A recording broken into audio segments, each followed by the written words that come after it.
Yeah. I love my HBCU.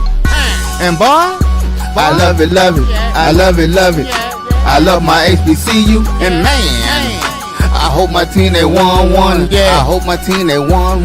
Yeah. Man. I hope my team they won. Yeah. I hope my team they won.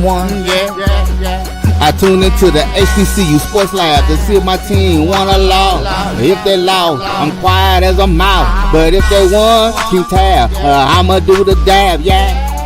Dr. Cavil, he know what he be talking about. Mike and Charles, they know what they be talking about. They compress the analytic data with the hip hop. If you know them like I know them, they gon' tell you if your team, if they won or lost, and who the ball. So listen to Professor, yes sir, and pay attention, cause he gon' teach a lesson. All righty. This is Dr. Phil. Hey, okay. I'm about to take over again, but go ahead, Doc. I like it. That's pretty fly. That's pretty fly. He's so used to being on the Friday where he takes it over. Yeah. But we're going to tag team on it. This is both of us. We're going to show up and show out. So one segment, I'll come with the intro.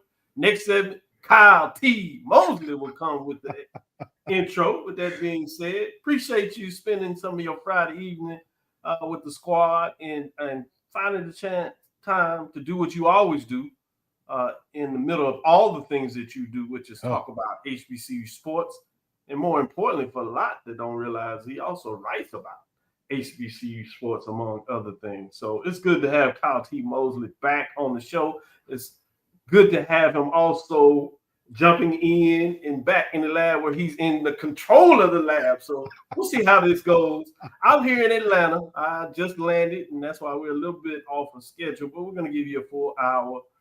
Kyle T. Mosley is back in Houston on the home front, getting it down. But let's do as we always do. This is Dr. Phil's Inside the HBCU Sports Lab. Welcome to episode 695 of Inside the HBCU Sports Lab radio show and podcast, the show that's covering the sporting HBCU diaspora, all things HBCU sports for institutions large and small, from the NEIA to the NCAA. We share insights and information on the HBCU sports culture, HBCU athletic aesthetics, to facilitate the story of HBCU athletic programs in the business of HBCU sports.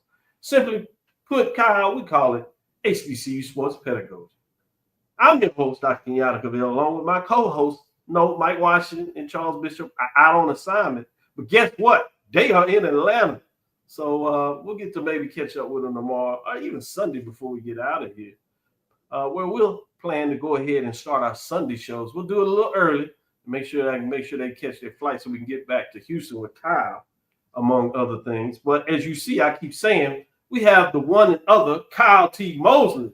But you know what's interesting, Doc? I'm sorry. I got to interrupt you. You notice they didn't give me a ticket to go to Atlanta. We'll talk about that. We're going to talk about more collusion thoughts. You know, you part of the team. I did have you on the list. You got credentials. Yeah, I do. But it's good to be here, Doc. And, guys, if you're not excited about what's about to happen, we're kicking off the 2025 HBCU football season. Oh, I can just feel it, Doc. We got some good stuff that's ahead. You can feel it. Man, my energy is on 9. That's only because they won't let me go to 10. With that being said, we are filming from our home studios. We're not sending a signal out of K-Sway 1230 AM studios with Texas Radio Hall of Famer, multi-Hall of Famer Ralph Cooper, but I want to show him some love. And Kyle, as you know, you go on KTSU, so y'all have heard that follow us, not only from the show, but you heard him on going back and forth with the legendary Ralph Cooper. Yeah. Before we get into some HBCU news, tell us a little bit about that experience, Kyle. Just, Coop is a mentor, bottom line, and he has so much wealth of knowledge about all different types of sports, not just HBCU. Think about it. He was there as a young man in his 20s covering the Rumble in the Jungle for almost 2 months. And just to be in that mix, having close relationships with George Foreman as well as Muhammad Ali, I mean, that's just special stuff, man. And being able to know over his That's 56 gold. years of just interviewing legendary figures across the world, it's just awesome to be able to be in his presence and just talk with Coop about what's happening in sports. So he's a legend, and Yeah, I he don't think has the Coop top gets of the enough of industry. his due. I know. That's why I always like to do an intro to pay homage in terms of just letting the people that don't know. He's a legend, and he's put so many people in the game for so many reasons. Just because he cares about the people, and that's Right. whether it's athletes that he's interviewing, those Hall of Fame type people that you talked about, or whether it's students that are coming along fixing their trade, and those that are in the game.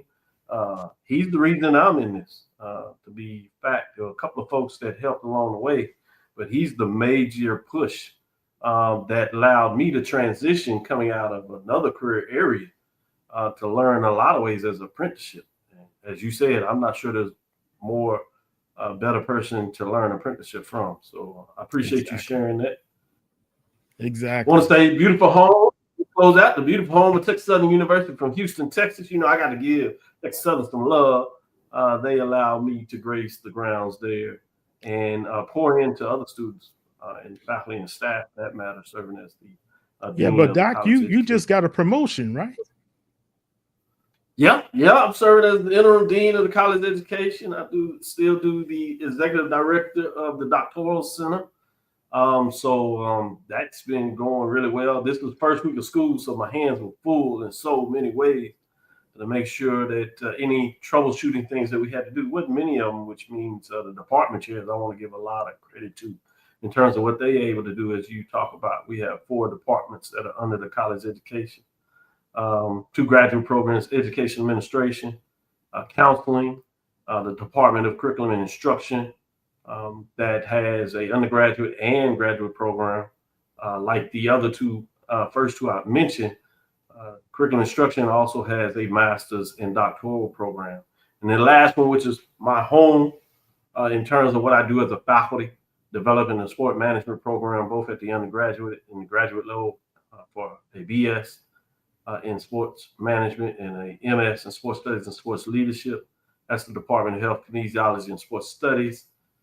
And so it's fascinating when you see where we come from, where we're going. We're one of the first HBCU programs to offer a doctoral program, certainly the first one in Texas and in the Southwest and Wow. Southeast. So been doing it since the 70s, and we keep pushing forward. So many superintendents, principals, as you would imagine, not just teachers, that dot the landscape, particularly in the greater Houston, all over Texas, and in some ways all over the country, as people move and make moves. So we're proud of what we're doing in education, and we continue to push forward and grow. So I appreciate you finding a way to give me a chance to put that out there. Yeah, definitely. Proud of you.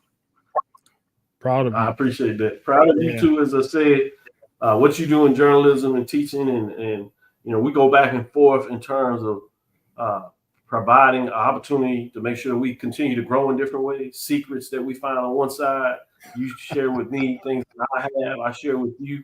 Yeah. Oftentimes, you give me some tidbits, things that I can point out there if that's the appropriate way to do it. I certainly will share things that you are able to get out or confirm things. Oftentimes, you will call, you get a tidbit because you got all those good sources out there. And I tell you, this is what I can tell, and I say this is legitimate. Be careful about this one. No, this may not be accurate, or you might want to consider this framework. And to your credit, a lot of folks will just run, move, do whatever's necessary to be first. But the way that you hone your skills about not worrying about being first, although sometimes you often are, which is credit to you, but verifying those sources such that when you put it out there, it's accurate is a good thing. Well, you know what, So Doc? today's episode, We need to have a black Adam Scheffler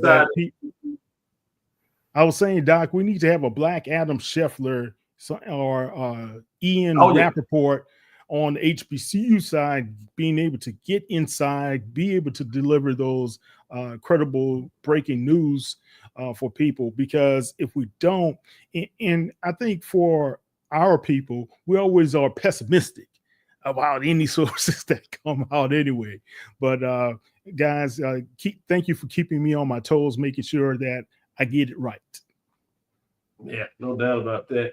Let me do the money thing. Today's episode of Inside the HBCU Sports Lab is sponsored by THE Agency. THE Agency is the company that provides sporting, education consultant, and data analytics for the people out there. As the lab listeners are joining us, appreciate y'all jumping in here and get it done in terms of what this looks like. You know, one of our colleagues, young individual, but finding a way to get things done, he did an article in terms of Brandon King. Should Tennessee State follow Tennessee Tech's lead, by leaving the OVC, seek expansion membership in a different conference? And then he goes and breaks it down in so many different areas. I was really amazed to look at somebody that does long articles. As you were alluding to when we were talking yesterday, that's not really the trend. A lot of folks are going short bit, and that's oftentimes where the kind of money is.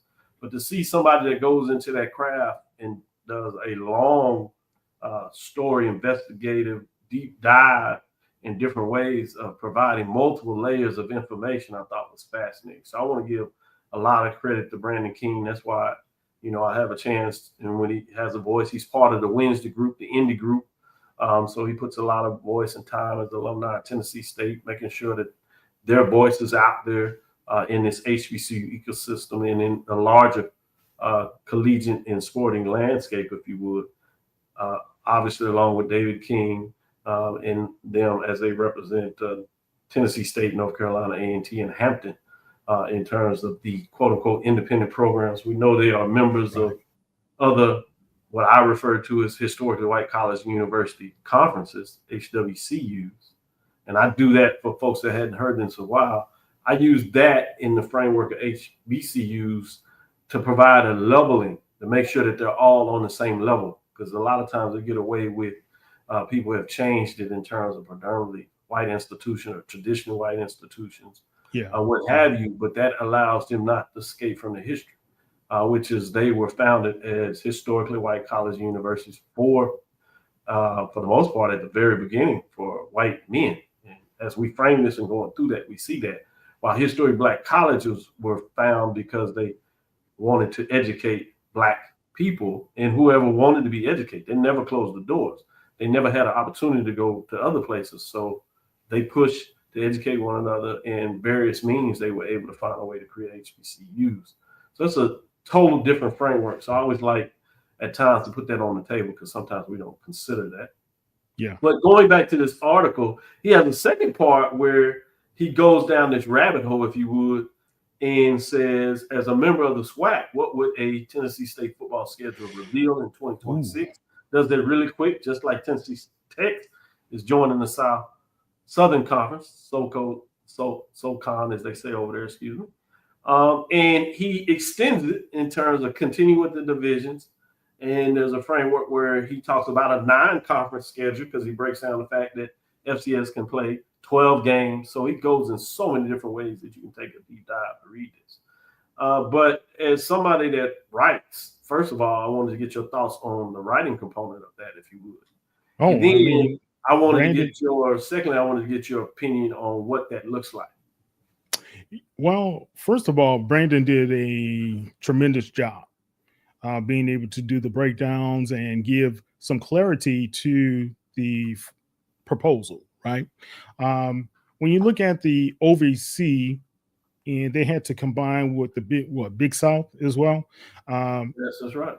When he said it was kind of becoming a dying conference, and then you have Eddie George and those guys winning the OVC for, I think it was first time for so many years.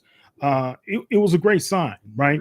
Now Eddie George has moved on. Now you have Reggie Barlow, who comes in and he brings his pro staff with him as well.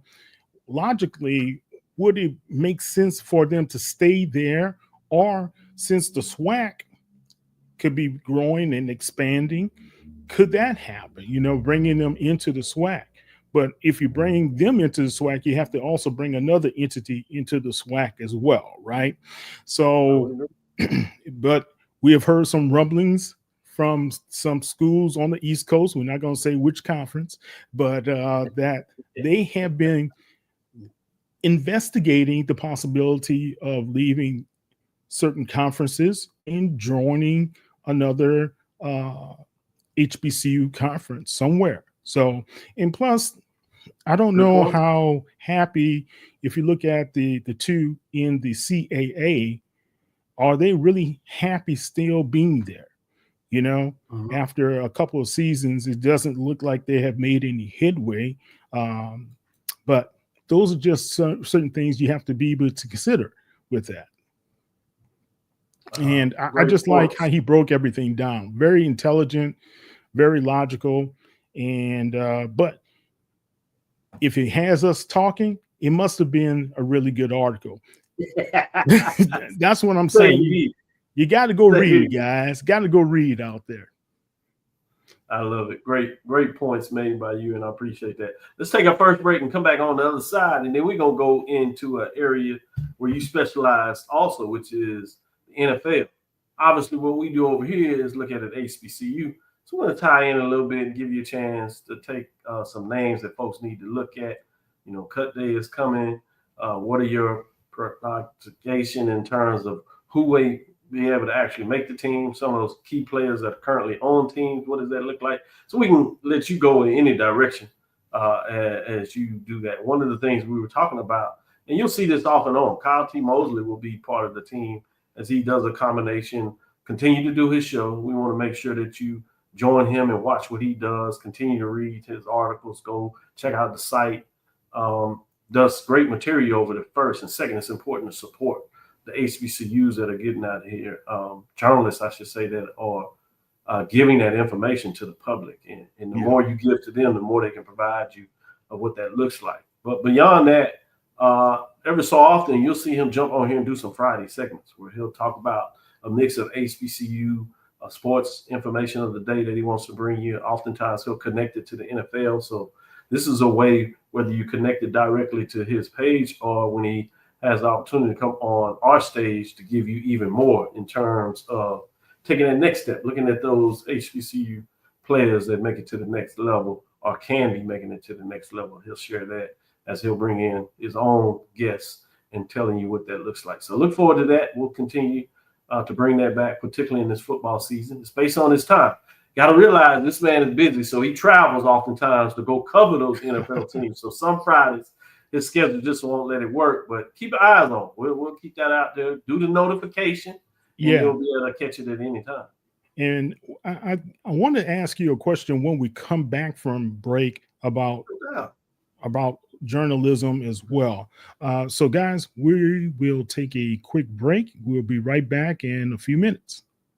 Get ready for the inaugural Unity Classic, Saturday, September 13th at Nathaniel Glover Community Field and Stadium. It's a clash of the Virginia Union Panthers of the CIAA and the Edward Waters Tigers of the SIAC. Plus, an HBCU band battle between the Edward Waters Triple Threat Marching Band and the Virginia Union Ambassadors of Sound. The inaugural Unity Classic goes down in Duval. This is Brian Fulford. A.D. Drew and I are co-hosts of the BCSN Sports Wrap. We talk about all things related to HBCU athletics. From the games, teams, coaches, and fan interest stories, we cover it all. You can find our shows on Facebook at BCSN Sports Wrap, YouTube at MyJBN Online, and everywhere you listen to podcasts like Anchor, Spotify, Google, and Apple Podcasts. You can also find the show on the Jericho Broadcast Network's app. Make sure to download. We look forward to you joining the conversation and being a part of the show. History? Yeah, we built that. Pride? We fuel that. And on August 30th, we run that. Two powerhouse HBCUs, Howard Bison, FAMU Rattlers, one legendary showdown under the Miami lights at Hard Rock Stadium. The energy unmatched. The culture undeniable. The vibes straight HBCU. 2025 Invesco QQQ Orange Blossom Classic. Get your tickets and book your hotel now at orangeblossomclassic.com. Saturday, August 30th at 4 p.m. in Miami Gardens. This is the Dean of the College of HBCU Sports, Kenyatta Cavil of Dr. Cavill's Inside the HBCU Sports Lab with Mike Washington and Charles Bishop. Come mix it up in the lab where the course lecture is in session every Tuesday from 6 o'clock p.m. Central Standard Time on Facebook Live, YouTube Spreaker, or the BCSN app, as we discuss all things about the HBCU sports culture, including exploring the week that was in the sporting HBCU diaspora, as well as the upcoming week of HBCU sports. With me, the Dean, the College of HBCU Sports, on Dr. Cavill's Inside the HBCU Sports Lab with Mike Washington and Charles Bishop. Course lecture dismissed. Football fans, HBCU football is back in the ATL with the Cricket MEAC SWAC Challenge Kickoff. Representing the MEAC, North Carolina Central, and representing the SWAC, Southern Eagles, Jaguars, the Marching Sound Machine, the Human Jukebox. The kickoff trophy is up for grabs, and bragging rights are on the line. The rivalry is real. Bring the family and join us pre-game for the fun-filled Coca-Cola fan experience, including band jamborees, food, activations, and fellowship. For tickets and information, visit MEACSWACChallenge.com. All right, guys. Kyle T. Mosley here with Dr. Kenyatta Cavil. Man, Doc, let's talk about this right quick. If you guys hadn't had a chance to get this book, it's by Ken Rashad of HBCU Sports. He did the HBCU Sports 101. Right, good book. So, guys, get a chance to be able to see Doc has his. You got a hard copy, Doc. Look like. Yeah, he's real about it. And he just gave me, a hard copy. Paperback. I got one of the first hard copies out there.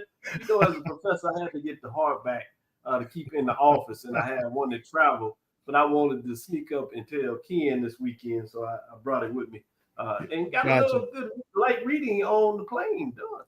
Yeah, it's very good, very well laid out. And here's the question for you, because I saw that Ken put out one of the funding requests to be able to help his writers. And I'm going to tell you guys, this is for real. What is happening now in the sports world that's affecting the sports world is AI. AI has been really negatively impacting a lot of websites across the board, sports websites across the board. And we're talking about major sites like Sports Illustrated or ESPN. On average, the readership has, I think has decreased up to 35% this past quarter. That's staggering and huge. So supporting our HBCU programs, such as the Sports Lab, and as well as HBCU Sports, as well as HBCU Legends and HBCU Game Day, are very important for you guys to go out, read the articles that these sports writers are putting out, instead of just looking at the cut and paste guys that are just giving you some graphics. Read the articles, because these writers are taking their time to be able to give you and deliver some quality press for you, so you can be able to get some knowledge of what's happening in the sports world.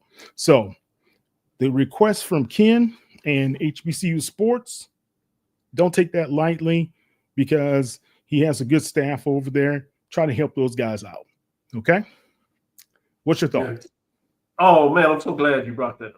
As you do, Kyle T. Mosley with the takeover. See, the second segment is just a little different when Kyle does it. But I'm glad you brought that up, because it's so important. You know, as somebody that's in the field, and, you know, on our side, academically, we want to allow students to use AI to enhance what they're doing, not to disrupt to the point where they're doing more copyright infringement on whoever's spaces. But to your point, a lot of people may realize when they Google now and you put in some search stuff or information, some of the first things that comes up is the AI algorithm that tells you whatever. And that's what you're alluding to. When people type in stuff and they want to do a quick search, so that's fine if you use some of that. But in addition to that, make sure, even if you read that, one, that you make sure that's accurate, because as you imagine, it's still AI and it's still people programming that. And oftentimes those people programming are not looking like us. And when I say us in terms of minorities from a bigger picture, but even more so in terms of blacks, African Americans, whichever terminology you prefer to use, whether that is from the continental United States, specific to that cultural framework, or for me, even more globally, more important is the global perspective of the Africana diaspora in terms of blackness around the world. And those folks are not doing that work. So you'll also get a lot of misinformation. Well, one of the ways you do that is making sure when you go beyond that is you actually click on some of the HBCU sites, and you continue to do that.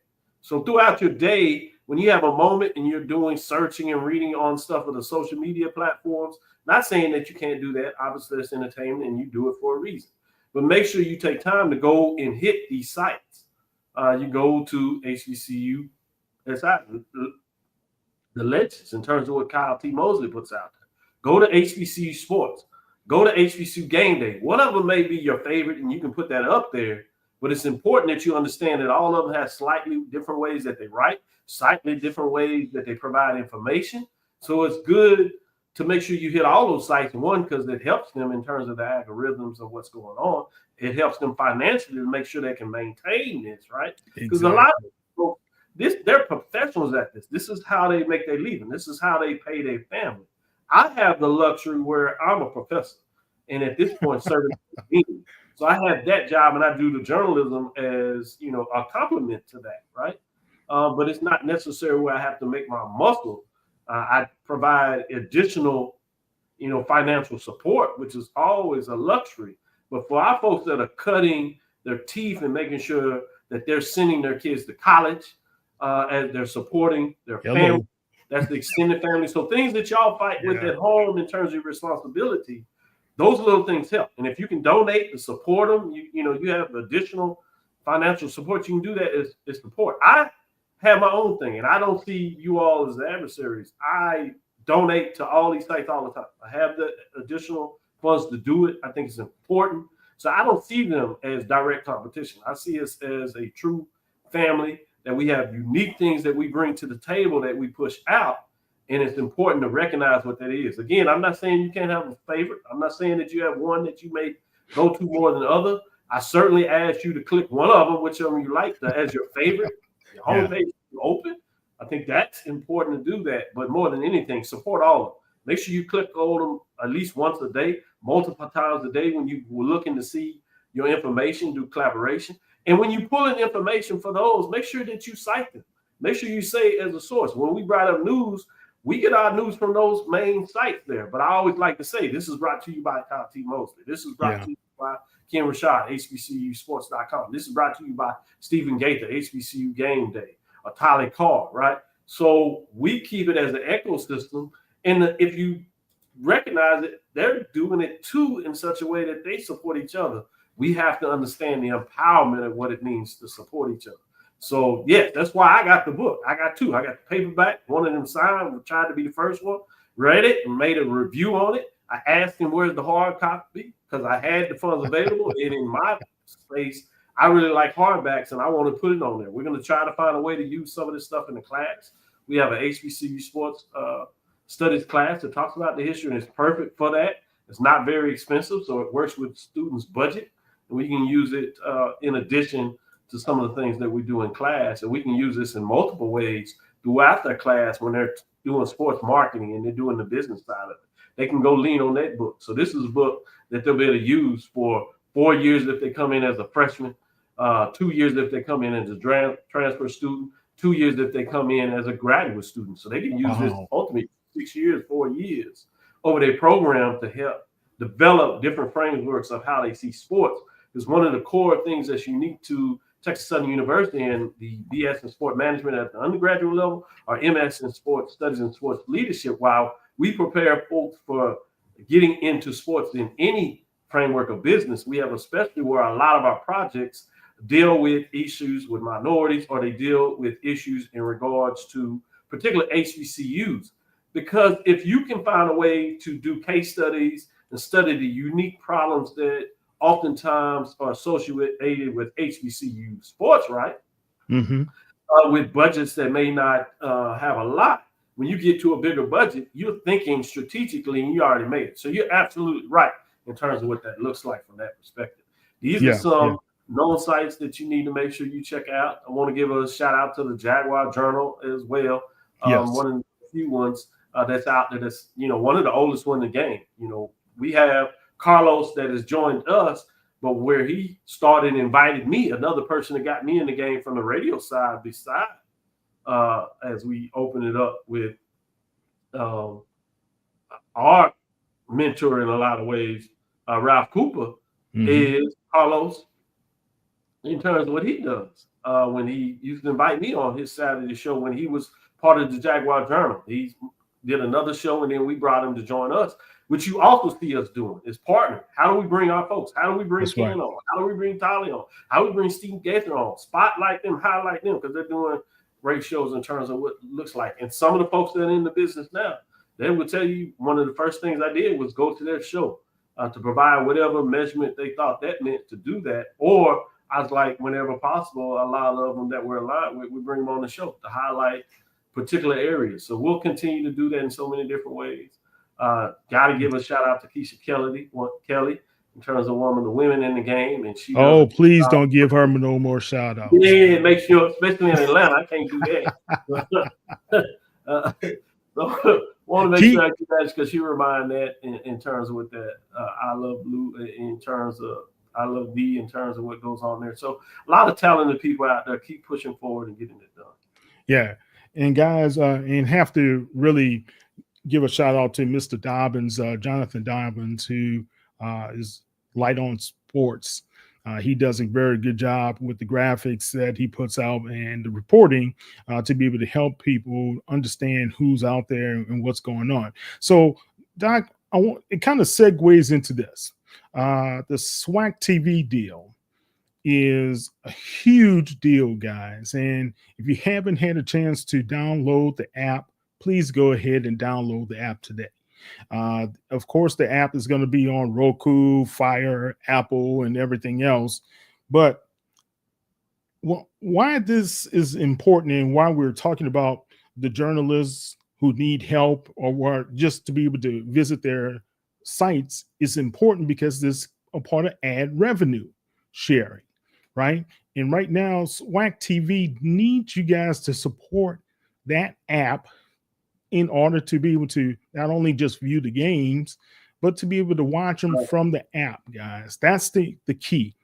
And I'm glad that Dr. McClellan went this route to be able to bring more of the sports to the people, but to control the sports narrative as well from the app. And that's going to be very important how that continues to grow, but it needs you guys to be able to go ahead and do the impressions and put the information out there. If there's some ads out there, click on the ads. It's not going to hurt you. Those things are important to have things for the app to grow, for the conference to grow. I'm sorry, what'd you say, Doc? I said it's not going to bite you, we promise. It's not going to bite you, guys. So do that is very important. And I just want you guys to understand from a journalistic point of view how we get paid. And it's not we get paid because I'm an owner of HBCU Legends. I don't get paid by Sports Illustrated. They are a partner with me. So that's very important that you guys help support our sites. Okay. All right. And what were we going to talk about, Doc? I forgot now. No, that's good. That's a great segment. Last thing is just NFL, HBCU. NFL, yeah, HBCU guys. Obviously one of the biggest names out there, Shador Sanders. Talk about that, but touch on him or anybody else. Where are you with some of that? Well, let's save Shador for last. But guys, if y'all haven't been watching, and I know defensive linemen, offensive linemen are not sexy to watch. They're not the big guys that you want to say, oh, I just got to watch this guy, right? But Elijah Williams, the young man out of is it Morgan State, right? So he went undrafted. And now he is on track to be able to make that team because he's been highly impressive during preseason, just moving bodies around from a defensive tackle standpoint and getting to the backfield. So watch his career. That's going to be very important. If not, watch Rob McDaniel of the Washington Commanders as well. He's done a tremendous job in the Washington Commanders camp. He's still on the fringe, still on the bubble, kind of speak. There's a chance he could be able to land on the practice squad, but he made a play on Monday Night Football. He could have intercepted the ball, but he got his mitts on the ball, and that was great to see. Then you have Ian Wheeler. And now, if you don't know that guy, he's right from H-Town there, Doc. The young man who went to Howard University last season during I think it was the last preseason game or second preseason game for the Chicago Bears. He tore his knee, tore the ACL, rehabbed all year long. He was very impressive last week. 2 touchdowns in the game, and he led the Bears in rushing over 80 yards. So those are some of the HBCU to NFL type of guys that we need to pay attention to. And there's so many more that is doing very good. Shiloh Sanders is on the bubble, so to speak. He's got to have a pretty impressive game to be able to make that 53-man roster. However, they still believe he could be able to come in on the practice squad. Practice squad is very important because those guys can get elevated throughout the season around 6 or 7 times. So very important for him. And of course, the big name, which is, I believe is the big bus. Not he is not the bus, is Cleveland Browns are the bus, is Shedeur Sanders. Make it make sense to me, Doc. I mean, you're logical, and I'm going to need some therapy on this as well as many, many others, is that when you look at the optics of how Cleveland has handled the quarterback situation, it's been horrible, horrendous.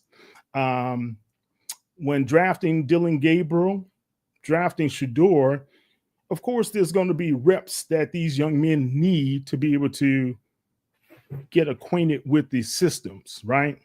Right. Shedeur hadn't had any first team reps until the week he was going to prepare. Well, a couple of days before he went into the game and had a tremendous game, right? Right. Of course, the following week, he had an oblique strain. Muscle had to kind of rest. Now he's going to play in this game coming up. So Dylan Gabriel had, I would say, a modest game, but he did have a pick 6. He could not handle the pressure from time to time. He was just dinking and dunking. And also you could see that if he's not in rhythm, it's going to be an issue.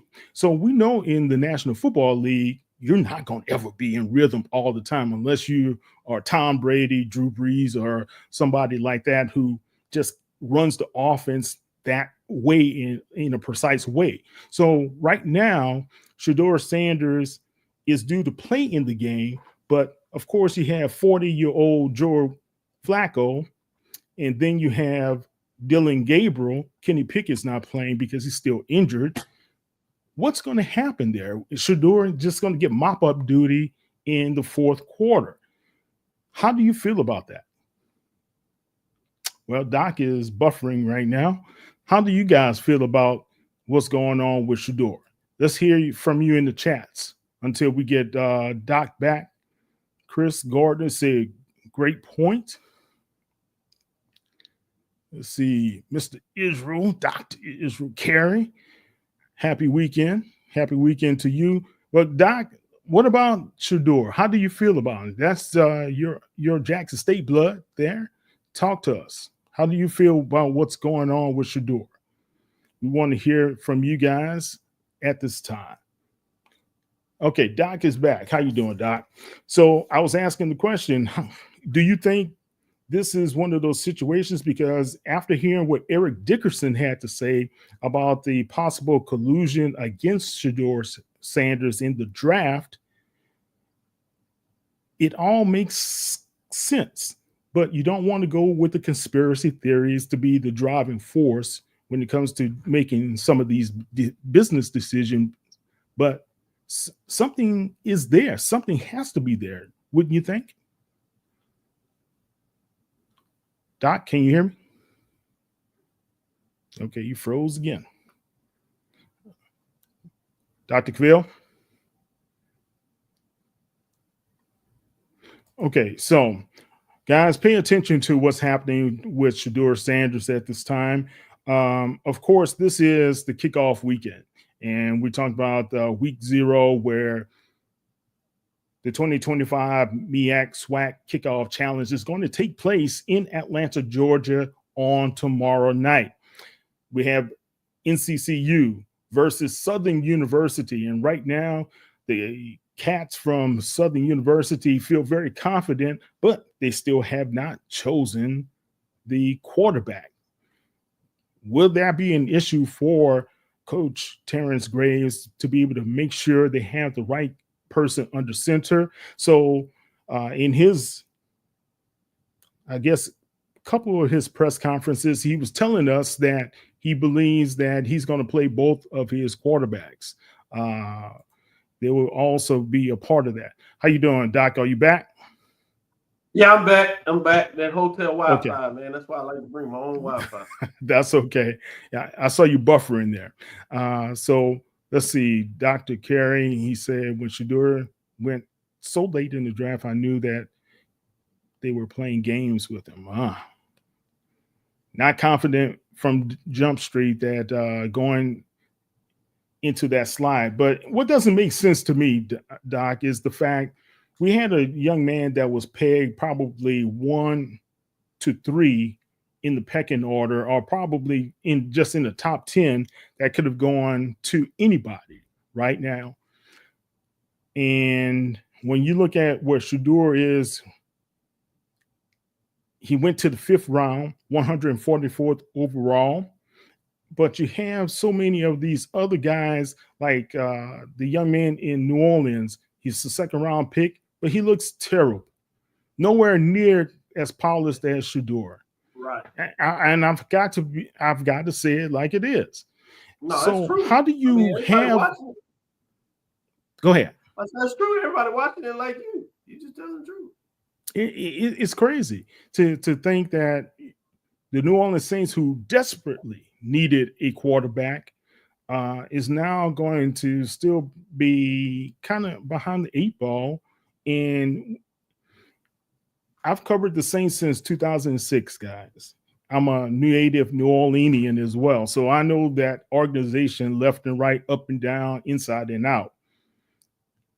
There was a reason why Tyrann Mathieu decided to retire. Right. He knew this was going to be a tough season, and putting his body out there, I guess, for another season was going to be hard.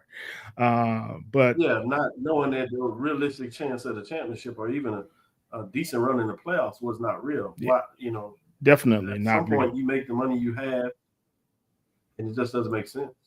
Yeah, and what concerns me is the fact that you have guys like DeMario Davis, Cam Jordan as well playing for that team. They're really on their last years. So and I'm surprised the Browns at least did not make a pitch to somebody to try to trade Shedeur. Okay. Or is it that the NFL is just waiting to see if they're going to cut him, release him, or put him on injured reserve? Now, that's one way they can stash him for another year. But is that really going to be to the benefit of him in his career? I would just say, hey, let me go. Let me go find somewhere, somehow, to be able to play some ball. So I think you make great points. I mean, that's why you do what you do. I think the challenge that we always have is we've seen this for a while. And once we saw what took place, this is in place of those other NFL reports where we heard where the governors of the league were actually suppressing salaries. That's why you have the cap in itself. So one of the reasons I stopped following the NFL the way it did, I just didn't like the way they work with their players in terms of how they treated. And it got to the point where I just could not mentally do it anymore. Yeah. So I checked that. Definitely. But you see it enough and watching and reading your stuff. I wanted to give another shout out while we're talking about is another one that is true to is Luke Williams in terms of what he does with the Black College Sports page. Yeah, Luke is very good. And he covers a lot that he does VCSP in terms of players of the week. And he talked about and has Ian Wheeler, as you alluded to, in terms of some updates of what that looks like. So great points when you talk about Shedeur Sanders and the challenges that he's up against when you have a league that oftentimes likes to make examples. Because if somehow at some point he finally makes it, whether it's with the Browns or another team, everybody will kind of forget those that didn't pick him. And they all of a sudden will celebrate in terms of his accomplishments as looking at it as something that he's overcome, which is great in some ways, but oftentimes it's sad that so many players have to deal with this. We talk about this all the time, particularly with HBCU players that we see and believe that could make it, but don't necessarily get the opportunities. You're one of the foremost folks that are out there that talks about it all the time, that's covered that, have interviewed folks that are in the league that are in general manager's position. You cover, obviously, what Doug Williams and Shaq Harris does in trying to show light. And you ask those tough questions from a lot of people involved of doing that. So, it's perfect. I had to ask a tough question today. After all of this came out with Eric Dickerson, it started making me think. Remember, we had 5 or 6 young men to be drafted in 2022. Why 0, then 1, then 0? And it just means then 1. We had 1-1. So why did we have only sparingly interest in HBCU players all of a sudden? Doug Williams does a tremendous job every year. This is a league that has showed you over and over that they try to find a way to actually devalue players. I mean, you see this with the best players that are all pro, Hall of Famers. They always seek to devalue players so they can pay them as low as possible, right? In terms of their salary. So for FCS players, HBCU players, they know there's a chance that they'll make it. But if they concentrate and take them as free agents, they are less expensive in terms of the overall contract. So for them, from what I see, NFL-wise, as again, I tell you, it's one of the frustrating things and changed the way that I looked at the game as if I look at it again. I haven't watched it since. I'm going to say that. Obviously, I follow the updates with ESPN, but that's my fundamentally economic financial framework of why they do what they do. It is simple financial things. When we know it's not right, but whatever, for them, it's a win-win. They literally can say that, look how we mine, we get great, and this person is overcome, but they're paying them at the lowest rate. It makes it harder for them to get to the point where they leverage and have the retirement what's necessary to make retirement salary in terms of making the league minimum. People don't realize that you have to be vested at a certain rate to get that money over the years. So the more challenging they make it, but you don't draft it right. And teams don't want to be a part of that vesting, part of their money going into your insurance and things to that nature. They don't want to be a part of that. And we have seen several cases just recently where guys were cut and never had of another opportunity one day left or a couple days left. And they'll cut these guys, and it's difficult for them to be able to get their benefits. Okay, Doc. The only time they do it is when they when it's emergency. When Kevin and the news gets so bad, they'll bring a player back and sign them so they can make sure they have the insurance. But a person that almost has to be on their deathbed before they do it, and then they try to soak it up as a good story. To your point, Yeah, I know yeah. Look at what we did. Look Let's what we take our did for last this. break. Come back on the other side and talk Yeah. about this cricket MEAC SWAC challenge before we call it a show and get both of us out of here so we can go have some fun. Okay. At least All right. Right quick. Let's do it. I know you're gonna be good. That's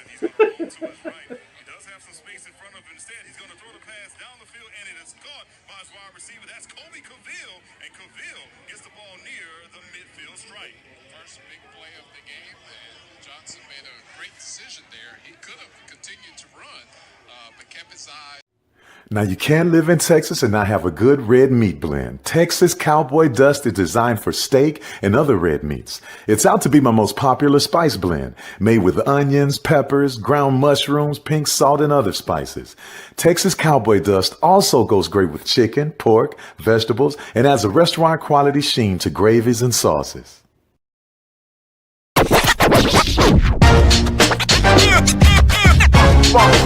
It's like a loop machine.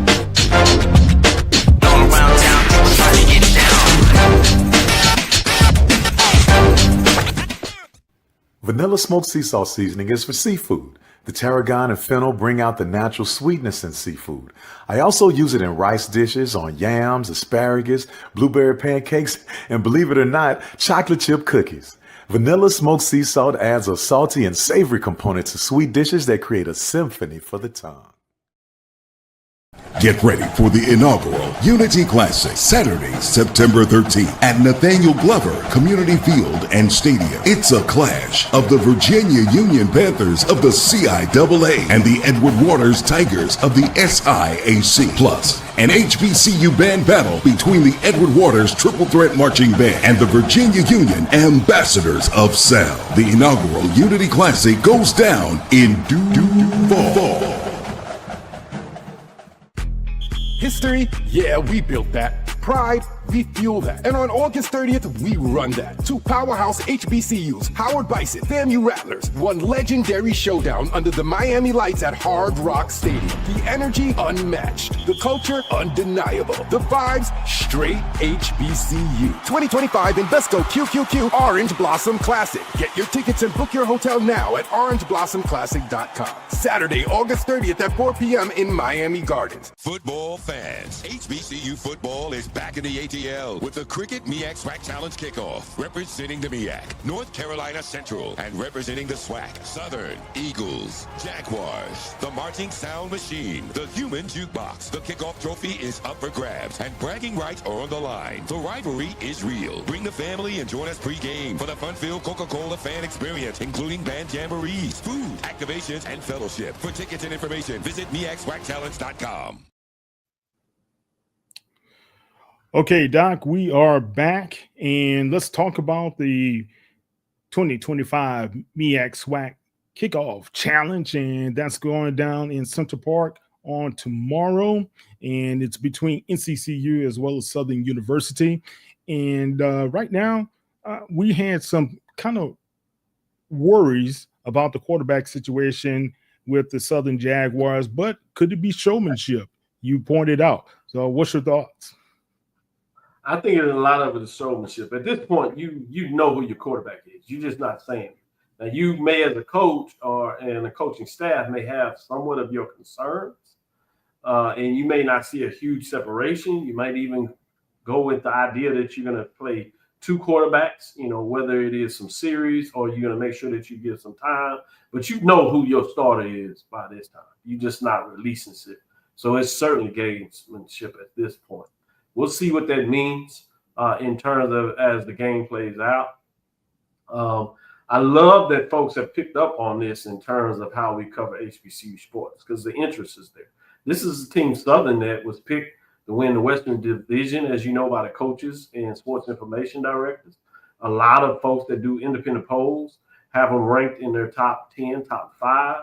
Obviously, when we released ours, we have it as a 3-4 matchup. We have North Carolina Central coming in as number 3 of the MEAC as they were picked in terms of at the top, along with South Carolina State of the MEAC. They went 8-3, 4-1 last year with that loss to South Carolina State. The only thing that kept them out of the Celebration Bowl bid That's 2 years in a row where they just missed, and so they're going to be hungry and focused. They got a quarterback coming back, so a lot of people like that. Trey Oliver is one of the best coaches in the business. People like what he's able to bring to the table and always gets his team up. And they're able to do it just not in the conference play or in matchups against HBCUs, but they do it in non-conference games against FCS, historically white universities, as I like to say. But back to Southern, to kind of frame that again, this is the team, as we say, was picked to come out of the West. We have them at number 4 in terms of what that looks like. So I'm fascinated when you talk about this matchup, particularly with everybody concerned about the quarterback play for Southern. Where are you with that? Yeah. Number one, I do believe, as well as you do, that Graves knows who he wants to play. But also, you have to think that Trey Oliver is licking his wounds and licking his chops right now to get this year started, right? Especially when Chinnis Berry came in his first season in the MEAC and took the MEAC, so that didn't set so well for him. But I don't know if there are any big changes there in the NCCU program. I've seen a couple of their practice films. I've seen Southern's practice films. It doesn't matter. It just comes back who's going to execute more, who's going to make the mental mistakes, who's going to take advantage of those mistakes. And I think this one is a very great kickoff challenge because both of them are really equally yoked in a lot of ways. So it's going to be a good one tomorrow night.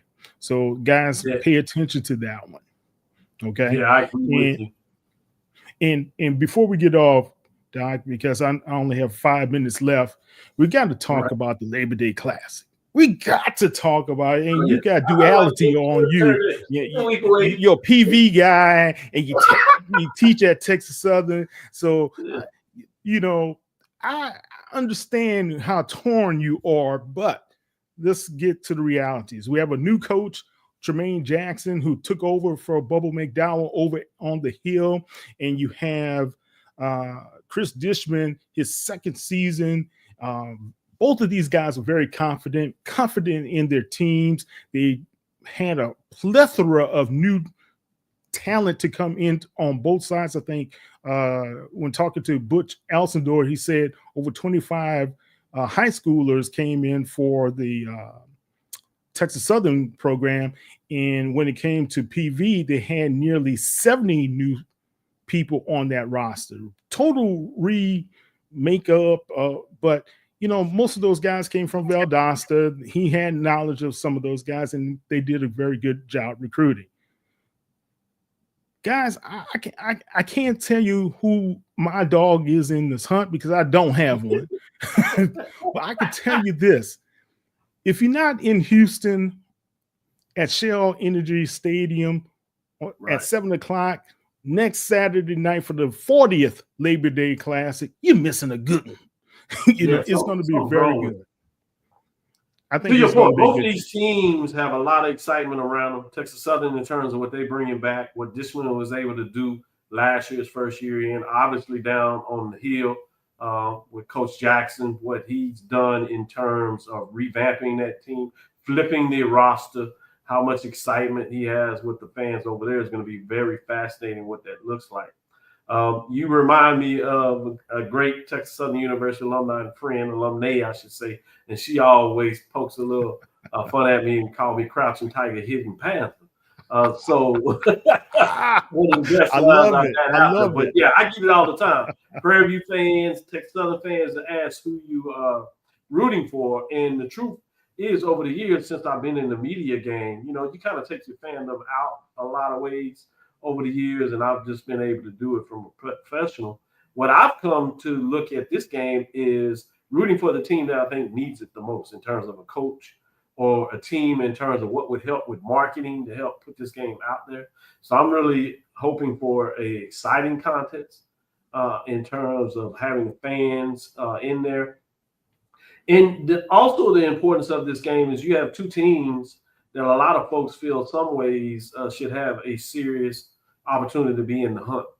What's fascinating about the Cricket MEAC SWAC Challenge with Southern is some people going to get some other indication of whether they think Southern was picked rightfully so at number one. Obviously, they have plenty of chance to rebound, but how they look is going to go a long way of folks going even further, whether they think it's all for Prairie View or Texas Southern to take that next step if Southern doesn't look maybe as commanding as some people thought coming out of the box.